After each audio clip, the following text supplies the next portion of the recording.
नमस्ते सर। नमस्कार। सर कैसे कुछ हो? फिर से हम आपसे मिले हैं, फिर से आपसे रिक्वेस्ट की थी कि थोड़ा टाइम और दें, क्योंकि वो पिछला जो वीडियो था आपका वो बहुत लोगों ने देखा।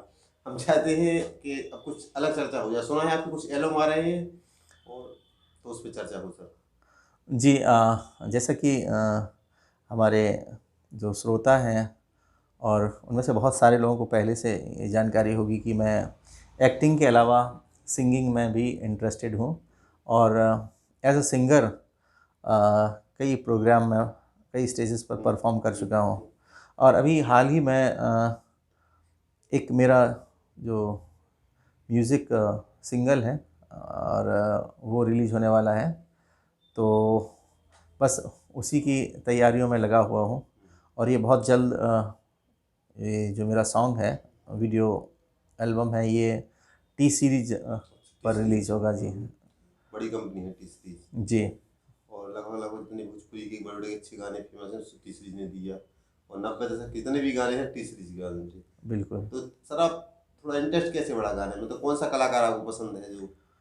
आ, देखिए, एज अ सिंगर जो है, मेरे फेवरेट सिंगर रहे हैं किशोर कुमार जी। किशोरदा। हाँ, किशोर दा को मैं हमेशा से पसंद करता रहा। और उनके गाए हुए कई गीत हैं जो आज भी मैं गाता रहता हूँ। और मैं ही क्या, सारी दुनिया गाती है सर। आप भी हाँ, नहीं नहीं सर, अरे वो और उनकी हमारे स्टाइल है ना, दर्शक अनूप, भी, हाँ दर्शक। श्रोतागण भी किशोर दा के फ़ैन हैं। हम्म, तो कुछ बस कुछ गाने पुराने जैसे सर।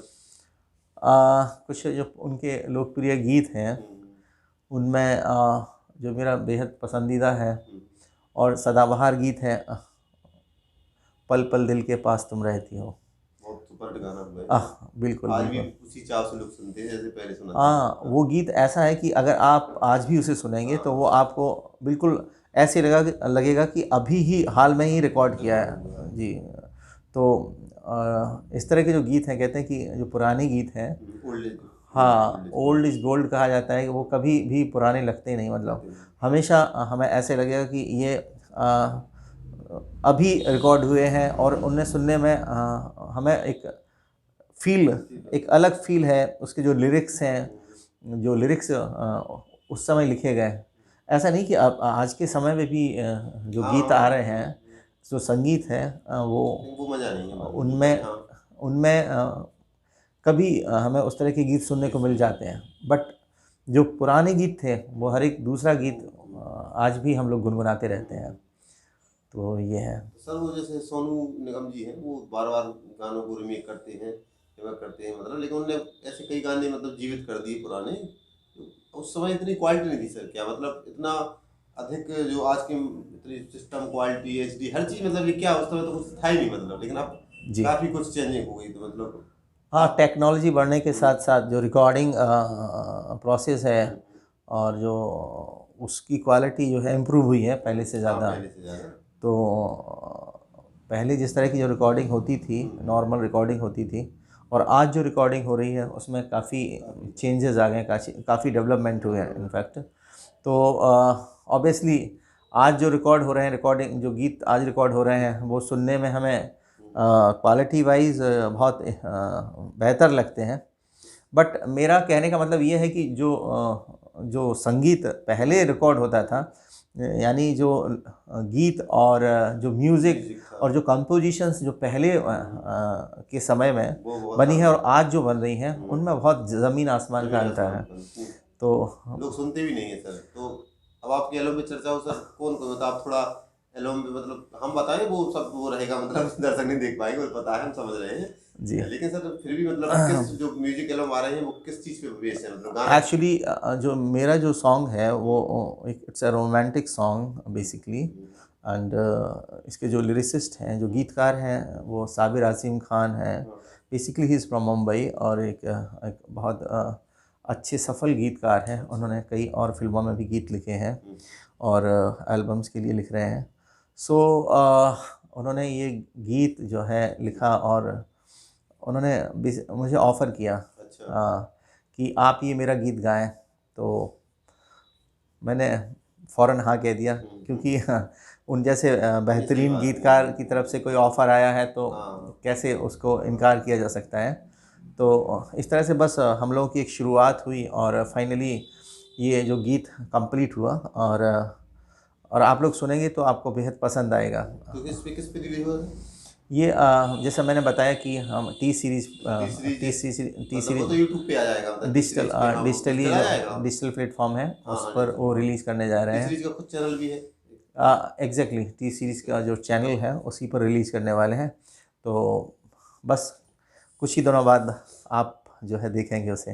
सर ऐसा क्यों होता है सर? पहले वो कैसेटें चलती थी वो बंद हो गई, फिर वो टी सीडी आई वो बंद, सर क्यों? फिर यूट्यूब आ गया सर, फिर ओटीटी आ गया सर, क्या दुनिया कहाँ जा रही है समझ में नहीं आ रहा सर। दुनिया के कुछ मतलब, ये एडवांसमेंट्स हैं हाँ इनफैक्ट। कितना देखिए कहते हैं कि change is the law of nature, बदलाव ही प्रकृति का नियम है। सही है सर। और ये जो बदलाव हो रहे हैं ये हमारे बेहतरी के लिए हो रहे हैं, हमारे अच्छे के लिए हो रहे हैं। हाँ तो अगर ये कुछ साइंटिफिकली या इनोवेटिवली ये कुछ डेवलपमेंट्स हुए हैं तो ये हमारे हमारे लिए बहुत अच्छी बात है। क्योंकि जैसे आपने कहा कि पहले कैसेट्स कैसेट आती चलती, थी हाँ हाँ और उनको हमें स्टोर करना बड़ा अच्छा मतलब लगता एक था, रखते थे हम रग। लोग, हाँ एक बोरा सजा के लिए डेक रखा है, डेक बोलते थे। अब तो मतलब हमने जी भी बहुत सुनी है जी मतलब। और धीरे धीरे समय बदल गया, सीडी का चला, सीडी भी आई, एक में चार, एक सीडी में चार फिल्म मिल रही, मतलब दर्शकों के लिए तो धीरे धीरे वो खत्म कर दे मोबाइल। अब तो हर हाथ में मोबाइल है, मतलब अब तो लोग उसे लाइव सुनना चाहते हैं। हाँ। तो ये हम लोगों के लिए बहुत अच्छा हो गया, कॉम्पैक्ट हो गया ना। हाँ मतलब सारी चीज़ें हमारे ऑल इन वन, यानी एक ही डिवाइस में सारी चीज़ें हो गई। यानी वीडियो भी देख सकते हैं आप, उसमें सॉन्ग्स भी सुन सकते हैं, you can also watch movies and you can play games as well. हाँ so it's quite good for us. और एक जो हमारी न्यू जनरेशन है जनरेशन, और उनके लिए दे आर मोबाइल फ्रेंडली, तो उनके लिए तो ये बहुत अच्छी बात है। तो हमारे इधर अच्छा है। तो नई पीढ़ी जो वही चाहती है, नई पीढ़ी, हमें तो ये लगता है सर नई पीढ़ी ये भी चाहती है कि आज ही आप रिलीज कर दो। मतलब लोग सोचते हैं जैसे लाइव मैच ही चलता है, 2020 होने लगा, जैसे 50-50 हो गया, वो मजा नहीं आया उन्हें। 2020 अब वो 10-10 ओवर का आईपीएल हो गया, मतलब वो तो मजा, मनोरंजन पूरा, मतलब 20-25 मिनट में पूरा मनोरंजन चाहते हैं। बिल्कुल बिल्कुल हाँ बिल्कुल। इसीलिए अब मोबाइल फ्रेंडली है, सर। सभी लोग मोबाइल फ्रेंडली हो गए हैं। हाँ सर, एक चीज और सर जी, इतनी अच्छी बुंदेलखंडी पे आजकल बहुत चैनल आ रहे हैं, केतन दवेजी और वो बुंदेली बौछार लाए हैं जैसे, तो उन्होंने अच्छा प्रयास किया है बुंदेलखंडी भाषा को। तो सर आपने कोई ड्रामा सीरीज ये करने की सोच रहे हैं बुंदेली पे, कि बुंदेली थोड़ा उसकी चर्चा हो जाए सर? हाँ बिल्कुल बिल्कुल। हाँ मैं चाहता हूँ कि मैं कोई बुंदेली भाषा की कोई कॉमेडी आई मीन कोई वेब सीरीज़ जी जी या कोई दूसरी कॉमेडी सीरीज़ मैं करूँ। और इनफैक्ट इस तरह के कुछ मुझे ऑफ़र आए हैं अभी हाल ही में, मैं आपसे शेयर करना अच्छा चाहूँगा। हाँ और बहुत जल्द इस पे हम लोग काम करेंगे, अच्छा क्योंकि बुंदेली हमारी मातृभाषा है। और हमारे बुंदेलखंड में ये भाषा हर व्यक्ति बोलता है और या लोग पसंद पसंद की भी जाती है, करते हैं, लोग पसंद। पसंद की जाती है। अपनी जो लोकल जो लैंग्वेज है हमारी, जो रीजनल लैंग्वेज है, तो उसको बढ़ावा देने के लिए, उसको सर प्रमोट करने के लिए हाँ, हम लोग सब प्रयासरत हैं। सचिन चौधरी का मूवी सर, सचिन चौधरी ने अच्छा प्रयास किया, बुंदेली को अच्छा में बोलते हैं कि हमें तो चीन दी गई है भैया। तो जी जी हालांकि हाँ, पर हम लोग इतनी अच्छी बुंदेली नहीं बोल सकते, मतलब जी जी। एक वो शुक्ला जी भी है सर, उनसे भी मेरी बात हुई थी, हमारे चैनल पर उनका वीडियो डाला है, अच्छा अच्छा तो अच्छा। वो बहुत अच्छी बोलते हैं। मतलब ऐसे बोलते हैं कि वो कहते हैं खेचू का बड़े दद्दा का चिक्कर, मतलब उनकी बुंदेलखंडी में बहुत एक रस होता है, मतलब ऐसा लगता है काय कया कर रहा है, मतलब एक अपन लोग तो कल्पना नहीं कर सकते, लेकिन वो कैसे वो शब्दों को जोड़ देते हैं, मतलब जैसे भोजपुरी वाले भोजपुरी बोलते हैं, हैं?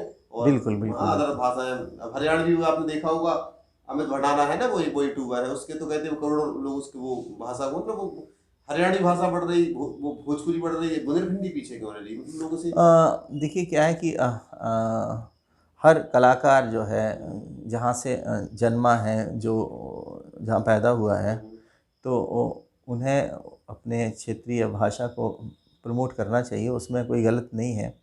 तो अगर हरियाणवी या पंजाबीज़ या दूसरे अदर हम्म, जो स्टेट्स हैं उनके कलाकार प्रमोट कर रहे हैं तो ये बहुत अच्छी बात है। और जैसे भोजपुरी आपने कहा, भोजपुरी एक बहुत समृद्ध भाषा है। और उसके जो भोजपुरी गीतों और फिल्मों के जो देखने वाले एक बहुत बड़ा जो है वो है क्या कहते हैं, श्रोता है, प्लेटफॉर्म, हाँ वो हाँ, प्लेटफॉर्म है। और उनके कई काफ़ी चैनल आ रहे हैं उनके। काफ़ी हाँ काफ़ी बड़ा है जो है हाँ वो, बड़ा तो है। उसके लिए जो है देखने वाले हैं। और इसी तरह मैं चाहता हूँ कि हमारे जो बुंदेली भाषा है उसके भी श्रोता और उसको भी चाहने वाले उनकी संख्या बढ़े। एक तो बुंदेली अच्छी फिल्म बनाई जाए। बुंदेली फिल्म बिल्कुल वो बुंदेली कितने फिल्म घंटे की हो, मतलब जैसे बुंदेली 20-25 मिनट की नहीं, मतलब जैसे यूट्यूब पे फिल्म चल रही हो है, हाँ। या फिर और भी कोई, कोई हाँ, वेब सीरीज बना सकते कंटेंट्स हैं, हो, हाँ हाँ। वीडियो हाँ, कंटेंट्स हो, वीडियो कंटेंट। वो भी लोगों को आने चाहिए और जो प्रोड्यूसर्स हैं उनको भी इंटरेस्ट दिखाना चाहिए। ये सर जैसे राजा बुंदेला अच्छे कलाकार हैं, मतलब जी उनने में से कोई सोची कि बुंदेली एक डाल दे, सुना था कि अलाउद्दीन का कोई शो बन रहा है, वो भी बन रहा था, तो सर क्यों, जैसे वो उन्होंने बनाया सर, अभी उस पर चल रहा है शायद, हमें लगा आशुतोष राणा जी का वो चल रहा है शायद 6 साल वाला, वेब सीरीज पे डली है मैक्स प्लेयर पे, वो भी चल रही। हालांकि आशुतोष राणा तो काम कर रहे हैं अपने क्षेत्र के लिए, जी तो कोई अलाउद्दीन के लिए भी सर काम करे, कोई ऐसा वेब सीरीज ऐसा बन सकता है? बिल्कुल, क्यों नहीं बन सकता है। हमारे हमारे क्षेत्रीय जो लोग हैं वो आगे आए उसमें, और वो एक प्लानिंग के साथ बनाए कुछ पूरा, कोई हाँ, भी क्योंकि प्रोजेक्ट उसका तो पूरा लेकर वो आए। तो ग्रंथ लिखा गया है उसका तो हाँ पूरा बिल्कुल, पूरा, एक हाँ। बहुत बड़ा ग्रंथ है और बुंदेलखंड के लिए स्वर्ग की बात है सर, के बोलते बिल्कुल हैं, हाँ। बिल्कुल बिल्कुल। और हमारे क्षेत्र में जो है उन्हें बहुत पसंद किया जाता पसंद है। किया जाता है। और जहाँ तक बुंदेला जी का सवाल है तो एक वो तो पहले से ही हाँ बुंदेलखंड हाँ, काम कर की रहे हैं राज्य के संस्कृति, लिए भी, हाँ। हाँ बुंदेलखंड की संस्कृति और कल्चरल जो हम्म, हेरिटेज है उनके उनके लिए काम कर रहे हैं। और उन्होंने खजुराहो और फिल्म महोत्सव के, बिल्कुल, हाँ, और ओरछा में जो फिल्म महोत्सव करते महोत्सव हैं करते हैं, तो उसमें सबसे पहले जो बुंदेली कलाकार हैं उन्हीं को सम्मानित उनको करते हैं। प्रमोट करते हैं। तो वो तो पहले से ही इन सब चीज़ों में काम कर रहे हैं बुंदेलखंड राज्य के लिए प्रयास किया सर उन्होंने और बहुत, उन्होंने हाँ। शुरुआत की है। हाँ। तो उनका उनका जो काम है वो सराहनीय है।